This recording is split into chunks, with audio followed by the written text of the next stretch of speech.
이거는 제가 그냥 잠깐 하겠습니다.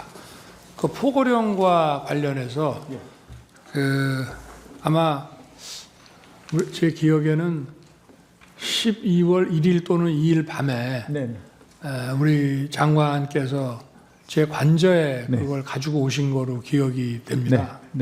기억나시죠? 예.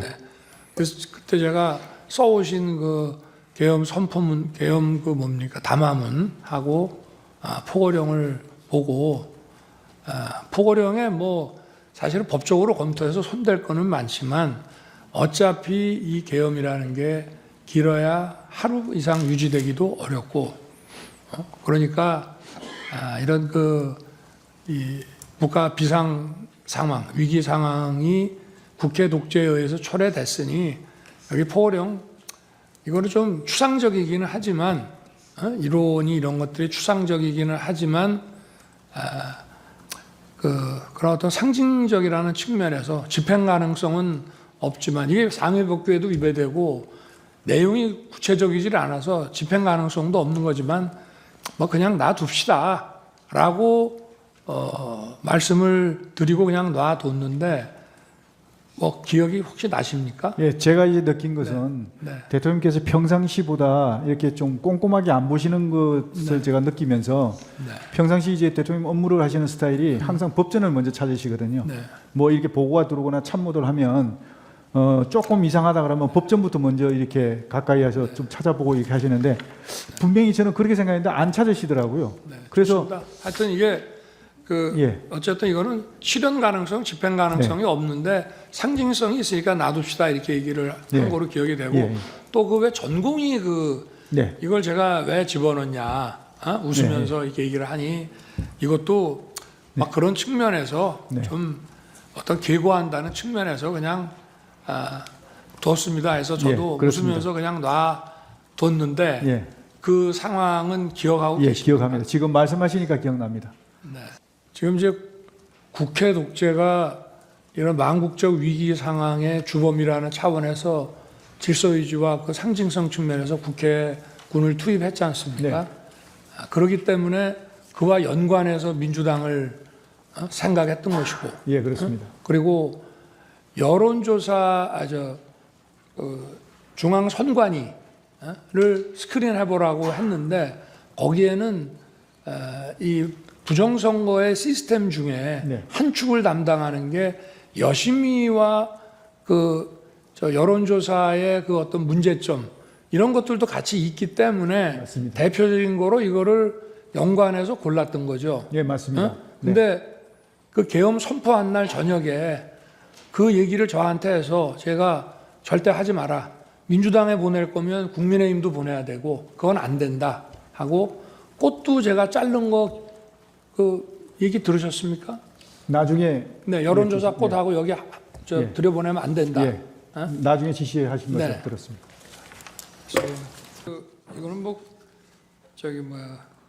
이 계엄이 무슨 실패한 계엄이라고 소추인축이 주장하면서 군인들이 현장에 와 보니까 맞닥뜨린 상황이 국회라는 이런 민주 정체라는 것 때문에 군인들이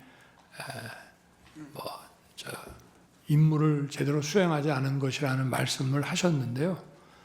그거는 저도 마찬가지입니다. 저나 우리 장관이나 군 지휘관이나 다 우리 지금 실무급의 영관급이나 위관급 장교들이 다 정치적 소신이 다양하고 어떤 반민주적이고 부당한 일을 지시한다고 할 때 그거를 따르지 않을 것이라는 것은 저희들도 다 알고 있고 그런 전제 하에서 이런 그 비상계엄 조치를 하고 또 그 조치에 따라서 필요한 소수의 그 병력 이동을 지시를 한 것이고 그 병력 이동 지시는 합법적인 것이기 때문에 군인들이 거기에 따른 것이고 그 이상 이 사람들이 오바를 하거나 무슨 불법 행위를 한 것은 아닙니다. 그래서 이거는 실패한 계엄이 아니라 좀 얘기한다면은 저도 빨리 끝날 거라고는 생각했지만 예상보다 좀 더 빨리 끝났다. 그리고 그 이유는 국회가 계엄 해제 요구를 아주 신속하게 한 것도 있고 저 역시도 계엄 해제 요구가 결의가 나오자마자 바로 장관과 계엄사령관을 즉시 제 방으로 불러서 군 철수를 지시했고 그리고 어차피 국무회의를 열어야 또 계엄 해제를 할 수 있기 때문에 시간은 좀 걸리지만 제가 기다리다가 바로 1층 브리핑룸에 가서 군은 철수시켰고 국무회의 정족수가 갖춰지면 거기에 따라서 계엄 해제를 하겠다고 선 발표를 했습니다. 그렇게 해서 끝난 것이지 계엄의 실패 원인이 뭐냐고 묻는 것은 그거는 다분히 어떤 의도를 가지고 그리고 아까도 증인에 대해서 증인이 무슨 얘기를 하려고 하면은 자꾸 이렇게 딱딱 끊는데 이 전체적인 이 상황에 대해서는 저희도 대한민국의 어떠한 군인도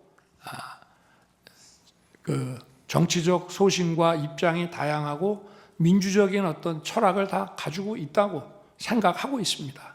네, 이상입니다.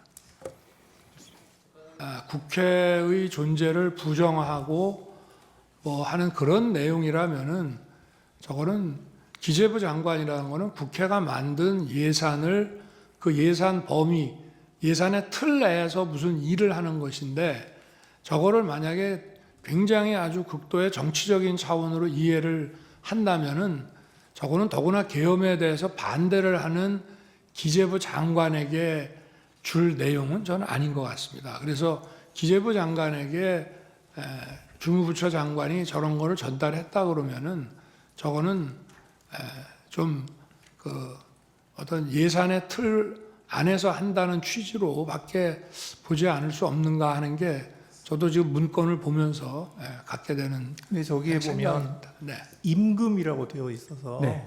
월급 주지 말라는 그 뜻인데. 임금은 아까 전에 잠깐 말씀드렸는데 임금비 이런 개념이 아니고 임금 중에 사실은 이게 불법 임금들이 많다고 얘기를 들었습니다. 그러니까 인원들을 뻥튀기 한다든지 또 없는 인원을 이렇게 해서 한다든지 이런 부정적으로 나가는 임금 이런 어떤 것들을 색출해서 차단해야 되겠다 이런 개념이었습니다. 이게 결국은 저런 거 아니겠습니까? 잠깐. 네네.